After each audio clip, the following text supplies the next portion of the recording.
歡迎大家嚟到博巴同你 talk 社區事為你而博。咁今日同大家介紹乜嘢呢？係介紹一張大名鼎鼎嘅，佢就係叫一張凳啦。咁呢張凳咧就位於我哋靠背壟道嘅。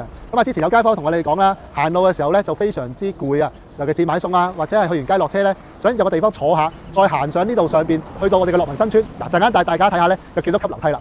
好啦，咁而家我哋就要問啲街坊咧，其實有冇實質嘅好處？係，潘生啊，你好啊。咁咧，而家你坐咗呢張凳度啦，你覺得有啲咩好處咧？哦，好處就多啦，即係嗱，譬如好似我啲老人家行到攰一攰，咁就可以坐坐，跟住行翻上去上邊咧，就比較好啲咯，係嘛？ A few moments later.